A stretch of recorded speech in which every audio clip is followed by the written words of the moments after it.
Now we're getting set up for our first match here. The embodiment of humbleness, respectfulness, but absolutely dirty and powerhouse in gameplay in Chris Wong. Don't worry, I've been watching and his first-hand experience, but he is going up against one of the biggest tricksters with JP in DCQ. Had a little bit of a shaky start against Capcom, but he picked up, made amends with that 3-1 victory. Chris Wong, decimated Phenom. He kept it there, he kept it earnest, but now he said, I said, are you ready? He said, JP, Luke, 5-5. He said, either way. He went right into the statistics. Are you ready, like mentally, emotionally? And all I did was tap on the shoulder. I said, good luck blocking. Yeah. I think that's the sentiment for everybody when they face up against either of these two characters. Now, I did get to talk to DCQ, a man of very few words, but I was talking to him with Sienna, and you know what? He's feeling as confident as ever, as he has been throughout the span of his lifetime in the FGC, right? So one of the things I did take... And here we are on the final day of competitions at Capcom Cup X, folks. We're about to witness this incredible match. Who do you think will win this fight? Leave your support in the comments and let's check it out. Two of the strongest characters in the game. These guys had amazing records in their group stages. Chris Wong with 5-0, keeping that clinical performance. DCQ made it out with a 4-1 victory, having a better round ratio against Knuckle-Doo. But now they kick things off here by pestering with that crouching medium punch. Chris Wong trying to adjust that space to get the whip punish. Oh, you saw the startup of a medium perhaps from DCQ. Chris Wong stuffing it out completely, opting to go for the damage, and the corner carry is still going to be very nice off of that flash knuckle sequence. Hits him with the down forward heavy punch there, try to get frame trap, but Chris Wong's defensive choices, he's the epitome of optimization with this character. On defense, on offense, in neutral when he knows how to challenge. This is a perfect parry, unfortunately. Shy for DCQ to retaliate from that standing heavy punch. Chris Wong gets hit with a spike, departure of above. What's the defense like against the teleport? Good, he just waits patiently there. He lows on dry gauge, he doesn't want to actually burn himself out there, and he did. Commentator's curse there, burned himself out by his own admission, but he's actually in a super beneficial position and baits the first amnesia from DCQ. That was just to test the waters to see what happened, and even Chris Wong responded accordingly. Just at the right spacing, that's the pressure barely whipping. DCQ already ready with that standing heavy punch to start off with the departure. Chris Wong is going to take his time, moving on in, and that's an exchange, but nothing of it from either one. Chris Wong, he's looking for something. DCQ slowly inching up. Medium punch has been his go-to, and also medium kick to gain some of that estate little by little. But he's trying to get Chris Wong to respect that CQC range with that crouching medium kick, slowly encroaching on that space. But Chris Wong beats him to the punch there, blocks that crouching medium punch, the drive rush cancel. And completely risk-averse is DCQ. Doesn't want to perfect parry, he's anticipated it. He's used that button way too many times. He's right in a hard read on that perfect parry there, shoulder tackle him straight to the corner. Overhead is blocked successfully from DCQ, but it's not the end of Chris Wong's turn. And also, speaking of which, he's stealing it back with that perfect parry, the safe jump. You saw the flash. DCQ, he was ducking. There's going to be a lot of damage. That should be game one. Chris Wong, we're going to Memphis, baby. He was ready. He read the bad habits on DCQ's knockdown, and he's going to close it out with that super R3. Now DCQ, he really has to think about it because sometimes he can be a little bit shaky. His fluidity in his neutral and set play is amazing, but where you can actually really target him is his defensive choices. Amnesia didn't work, so he automatically resorts to plan B, which is the tap parry, not even just the holding it, tapping it there. And Chris Wong, what did he do all the time? He just neutral jumped. So it looks like it beats both if you're not too careful. So maybe DCQ has to firm a throw, maybe look for the neutral jump with the crouch fierce. Maybe he might have to implement backdash this time round. He needs to change up and be less predictable, less obvious with his defensive choices. Looking at the overall offensive decision-making from Chris. Hey everyone, we're very close to reaching the goal of 1,000 subscribers on the channel. If you enjoyed this content, please consider subscribing to the channel and helping me reach this goal. I count on you. And I gotta say, he is one of the most elusive players to pin down in any scenario. So just seeing Chris Wong outplay DCQ in neutral thus far has been phenomenal. Starts off with a drive rush there into the crouching medium punch, but again, Chris Wong gets that punish there. Beautiful. A lot of heavies tackle that down forward heavy punch there because it is -14. And the throw bait. That was huge there from Chris Wong. Is he going to make another bad defensive choice? Good time, this works. And it didn't say punish counter, but he's still got a conversion there, DCQ. Backs away. That's totally fine from DCQ. Has Chris Wong right where he wants him, slowly gaining back all of that drive gauge while harassing Chris Wong's meter as well, but the punish counter off of the drive rush forward into the medium punch. A lot of spacing. Vulcan, bang! More than enough in the tank to take down DCQ. Super Art Wong closing it out. Again, perfect optimization there from Chris Wong doing the job. And he's always scaring DCQ in the corner, making sure that anything he does with JP, defensively or in the neutral, feels unsafe, feels super risky. But now, shoes on the other foot here for DCQ. It's the first time we've seen corner control from DCQ. What does he do with it, right? He's looking for the space for Chris Wong to kind of maybe get baited into throwing out a normal, but no, the perfect parry. Again, his defensive options have been so pristine. There we go, chases him down there. No amnesia, but gets a delayed back throw there. So Chris Wong can still work from the mid-screen here, waiting for another button to be whiffed, but another punish here. DCQ has extremely risky neutral, and everything is being punished to high heaven. I haven't indeed, and noticing the burnout factor. Chris Wong, he's not going to push the envelope. He's going to set back just a little bit. He's got plenty to work with. Also with the meter, any sort of hit confirm could lead into really destructive damage, even the game. He might look for a stand medium punch, but he's got to deal with the Super Art 2. Enter the Shadow Realm, and he doesn't block it in time, so he's going to have to set up shop and take him close to the corner here. Yep, full-on conversion right there, and he's got to set up something nasty here, DCQ. Good hold of the parry there. That was plus. Chris Wong tried to steal his turn back with whatever normal it was getting stuffed out, counter hit.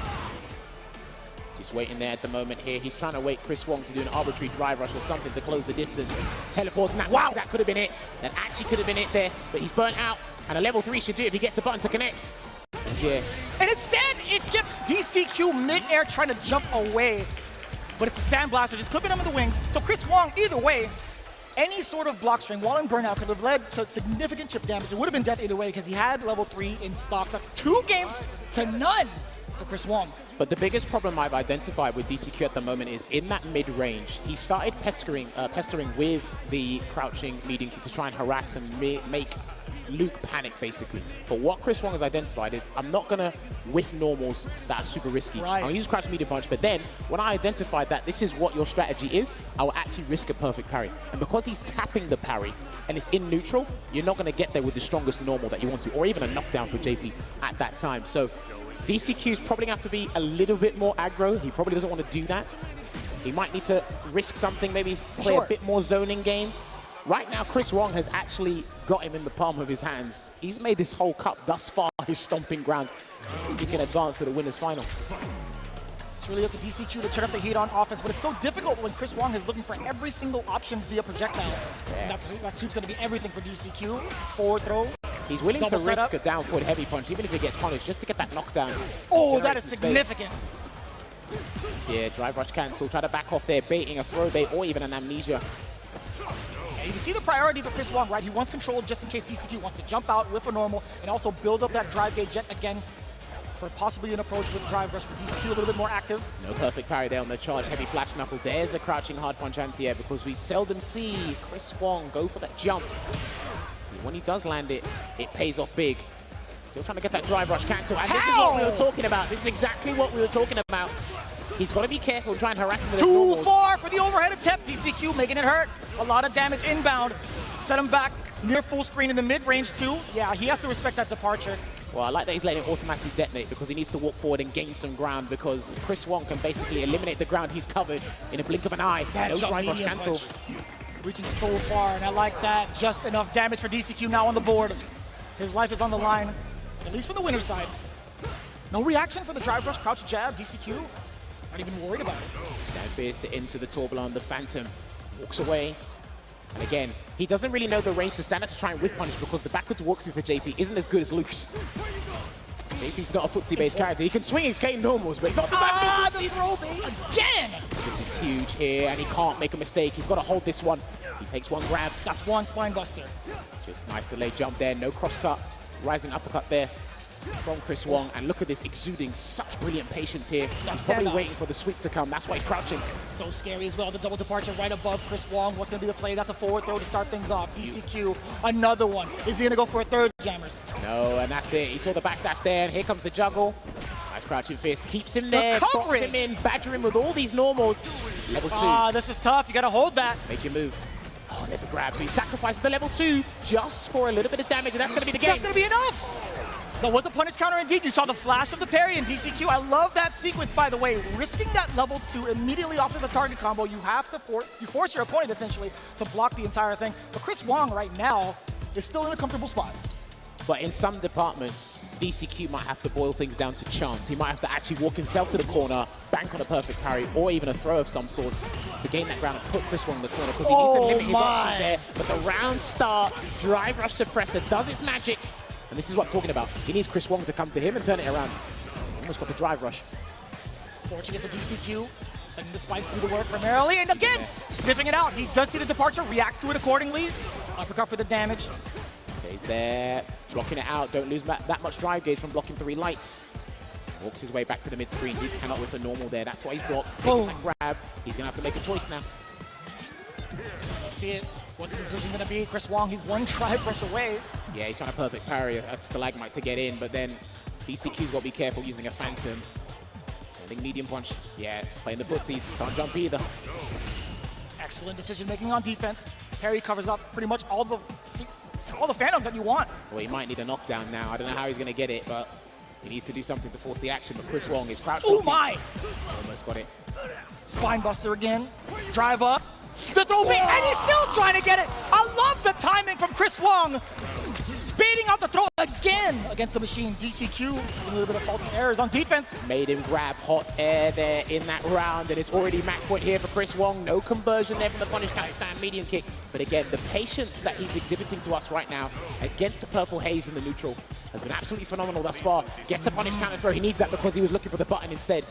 That's what Chris Wong's parrying for, so he might need to do the audacity to have a walk-up throw. Sandwich him again. No, faking out the Phantom. Chris Wong, no reaction to that. Anti-air. Yes, sir. Set up the double-double again. Jump away. He's going to go. Yes, the spike works. saved him. It was still active. He's still got a Lavushka to work with. He did build level 3 in time, but if he can close this round out by preserving his meter, this is going to be brilliant. And that is a punish. That was -6 on block. Oh my! DCQ, this is an excellent position for him considering the meter. He has 3 to work with. He could let off a level 2 to get all the momentum in the world off of a knockdown, but that's the big objective. He has to get 1 hit to confirm off of. But it's way easier for Luke to get that conversion or even force some sort of action here to then force DCQ to make the defense, and he needs to preserve that meter as much as possible. He needs a level 2 activation. Gets him with a Triglav. Just backs away at the moment here. Chris Wong just waiting for that one opportune moment to run in, even a jump. Yep. A neutral jump instead, no forward jump. That's 1 at least. And there was a Phantom, that was a fake Phantom at that. It's a jump, and he got the accidental throw there, regardless to catch DCQ off guard. Next hit. Oh, this is going to be huge. If he's going to convert to level 3, he can save it. He's going to save it right now. Peppering with the lights as well. DCQ maintaining that defense, jumps out of there. This is going to be significant for Chris Wong because he is in the corner now. DCQ could deal out just as much damage, but his projectile game won't be as effective from this close. Look at that. You see the tap parry there trying to snuff out the crouching media kick, even another button there. Oh, and it's gonna hit, and it's going to burn Chris Wong out as well. He's going to set up something nasty here, and he really needs this round. The overhead connects, but it's fine. Dashes up and gets the dissipated on the departure. Just backing away here, still has that level 3. 1 button into level 3. He might be looking for the stand medium punch into level 3 there, Chris Wong. And DCQ knows it as well. He can't afford to let any normals whiff. He's trying to get, that was way too much. This is too much. He's going to burn him out. He will burn him out, and he's going to have to deal with this, unfortunately. He's still got level 1 to work with on the defense here, but he can't jump forward. It's too much of a risk to try and get that read. There's the check. He's got level 2. 8 seconds, by the way. He's going to activate level 2. Level Yes, 2. That's going to hit him. That will hit. He's going to get the full conversion. way. That's fine. Oh, no. He's going to hold this. That's going to be it. Oh, my God. Wow, folks, that match was insane. What did you think of the outcome? DCQ? Did the one you rooted for win the fight? Way too early. Let me know in the comments and leave a like if you enjoyed this video. Cheers and see you in the next video. Started from the bottom and I'll never look back. Look at all my haters, y'all making them mad. When it's all said and done, they gon' call me a legend.